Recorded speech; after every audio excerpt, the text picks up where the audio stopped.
Olá você! Deus criou o mal? Essa é uma das questões que mais ocupam a mente daqueles que procuram desacreditá-lo, e às vezes daqueles que creem. E nesse vídeo vou procurar responder essa pergunta, mas no final. Até lá quero trazer outras dificuldades bíblicas ou aparentes contradições, que talvez você já tenha se deparado algumas vezes na vida. Os oponentes do cristianismo frequentemente as usam em suas tentativas de desacreditar o cristianismo. Às vezes, esses ataques minam a fé de cristãos que não entendem as questões ou não têm recursos para lidar com elas.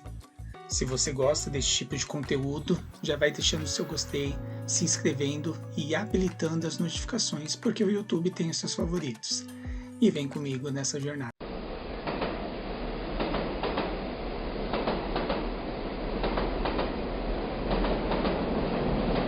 A primeira dificuldade é se alguém viu a Deus ou não. Em alguns versículos das Escrituras, as pessoas veem a Deus, mas em outros versículos é falado que ninguém pode ver a Deus.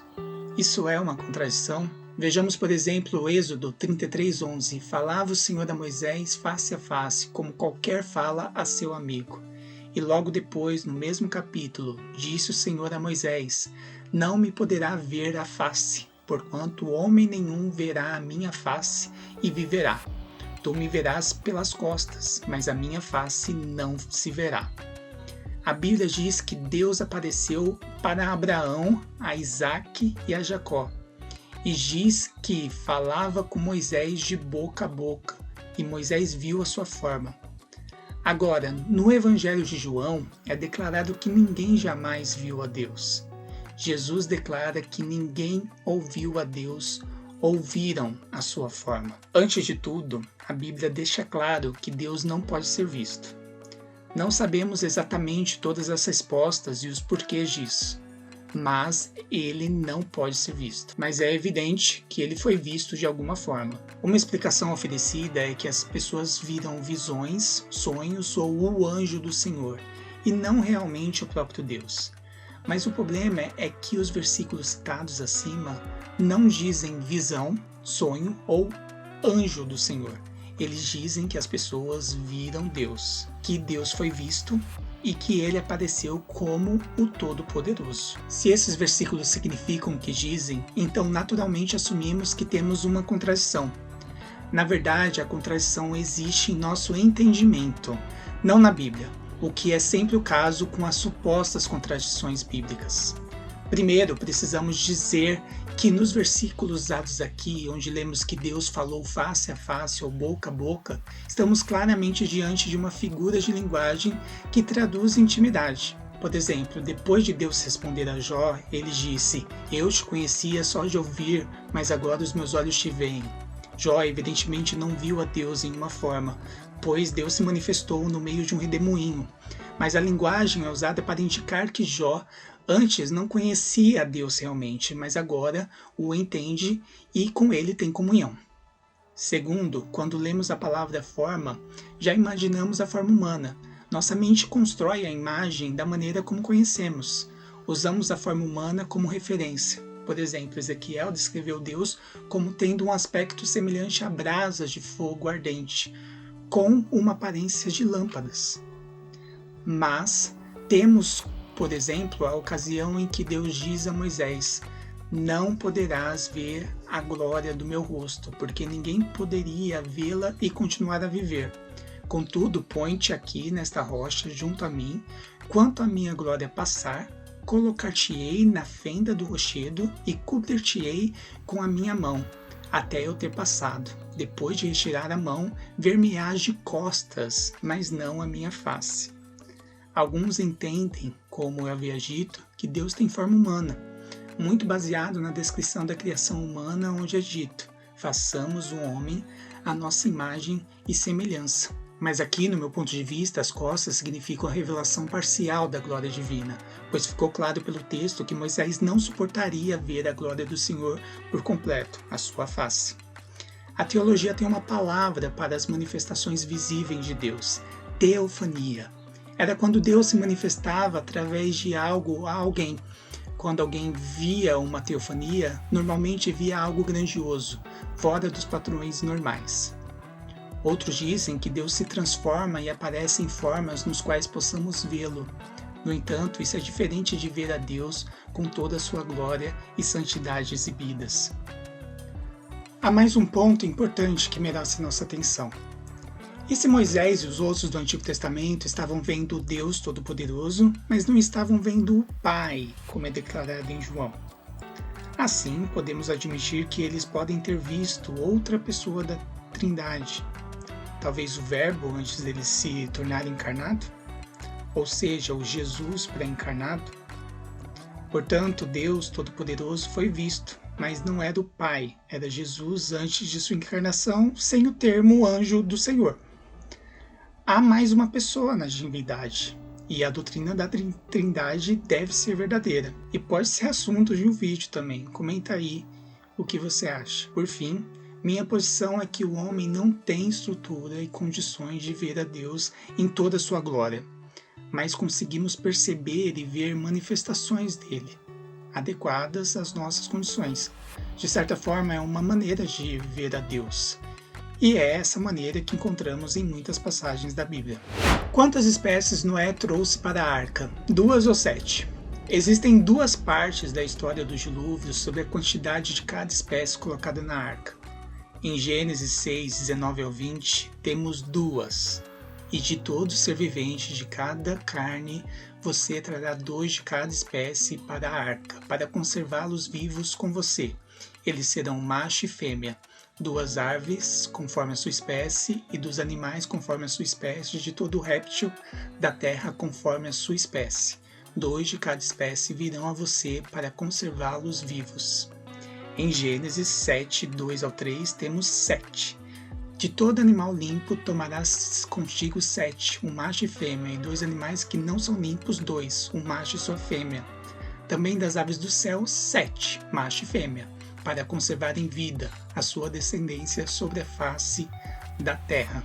Gênesis 6 simplesmente instrui Noé a preservar 2 de cada espécie. Gênesis 7 é uma informação adicional, onde 7 dos animais limpos deveriam ser levados e das outras espécies apenas 2.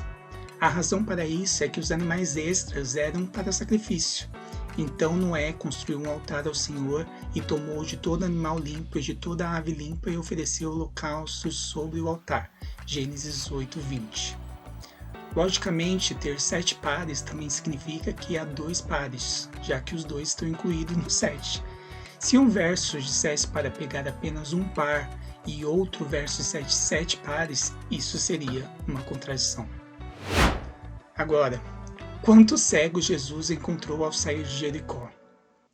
Há vários relatos de milagres de Jesus envolvendo pessoas cegas, mas há apenas um relato sobre um cego de Jericó, com 3 visões diferentes em 3 dos evangelhos. Em Mateus 20, do 29 ao 30, temos 2 cegos. E saindo eles de Jericó, uma grande multidão os seguiu. E eis que 2 cegos, sentados à beira do caminho, ouvindo que Jesus passava, clamaram dizendo: Senhor, filho de Davi, tem misericórdia de nós. Em Marcos 10, 46 ao 47, temos um cego.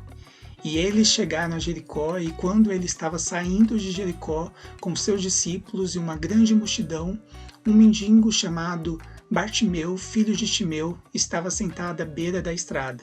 E quando ele ouviu que era Jesus, o Nazareno, ele começou a clamar e dizer: Jesus, filho de Davi, tem misericórdia de mim. Em Lucas 18, 35 e 38, temos um cego. E aconteceu o quê? Quando se aproximava de Jericó, um certo cego estava sentado à beira do caminho pedindo esmolas. E ele clamou dizendo: Jesus, filho de Davi, tem misericórdia de mim. Não há contradição. Mateus 20 deixa claro que quando Jesus estava saindo de Jericó, havia 2 cegos sentados à beira da estrada. Se há 2 cegos, então certamente há pelo menos um lá também. O que estava em foco era Bartimeu. Ambos clamavam por cura. Talvez Marcos e Lucas se concentraram no relato de Bartimeu porque ele era o mais barulhento e determinado. Um ponto que vale a pena focar por razões espirituais. Deus quer que sejamos persistentes em colocar as nossas necessidades diante dele. Mas enfim, Deus criou o mal? Em Isaías 45:7, o Senhor diz: Eu formo a luz e crio as trevas, eu faço a paz e crio o mal. Eu, o Senhor, faço todas essas coisas. Em Amós 3:6, ele pergunta: Sucederá algum mal na cidade sem que o Senhor o tenha feito? E também em Lamentações 3:38 diz: Porventura da boca do Altíssimo não sai tanto mal como o bem? Mas muitos outros textos das Escrituras nos informam que Deus não é mau, como 1 João 1:5, que diz que Deus é luz e não há nele trevas alguma. E em Abacuque 3:1 é dito que ele é tão puro de olhos que não pode ver o mal, e que não pode contemplar a perversidade. E ainda Tiago 1:13 é dito que Deus nunca pode ser tentado pelo mal. A Bíblia é clara ao dizer que Deus é moralmente perfeito, e que lhe é impossível pecar. Ao mesmo tempo, sua absoluta justiça exige que ele puna o pecado. Esse juízo assume ambas as formas, temporal e eterna.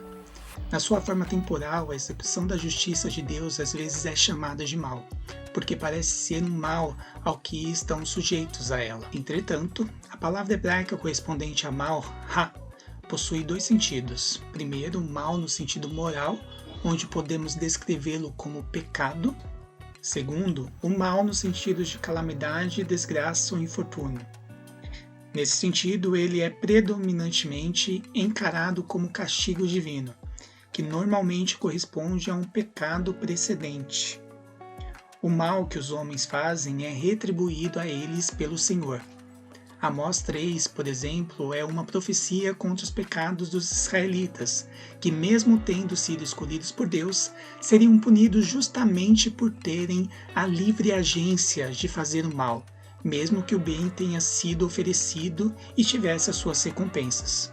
O contexto dos versículos que vimos no começo mostra que a palavra mal poderia ser traduzido como calamidade ou desgraça, como algumas versões o fazem, tendo seu sentido mais bem entendido. Porém, há um sentido indireto no qual Deus é o autor do mal em seu sentido moral. Deus criou seres morais com livre escolha, e a livre escolha é a origem do mal de ordem moral no universo. Assim, em última instância, Deus é responsável por fazer criaturas morais, que são responsáveis pelo mal de ordem moral. Deus tornou o mal possível ao criar criaturas livres, mas estas, em sua liberdade, fizeram com que o mal se tornasse real. É claro que a possibilidade do mal, a livre escolha ou livre agência, é em si mesmo uma coisa boa, pois Deus não criou autômatos, robôs. Portanto, Deus criou apenas coisas boas, uma das quais foi o poder da livre escolha, e as criaturas morais é que produziram o mal. Entretanto, Deus é o autor de um universo moral, e nesse sentido indireto, ele, em última instância, é o autor da possibilidade do mal. É claro que Deus apenas permitiu o mal, jamais o promoveu, e por fim irá produzir um bem maior através dele. E aí, foi tudo claro? Ficou com alguma dúvida? Sinta-se à vontade de comentar. Se você gosta desse conteúdo e não curtiu ainda, não se esqueça. Curta e se inscreva. Sua inscrição é muito importante para continuar. E é isso. Te aguardo no próximo vídeo. Tchau.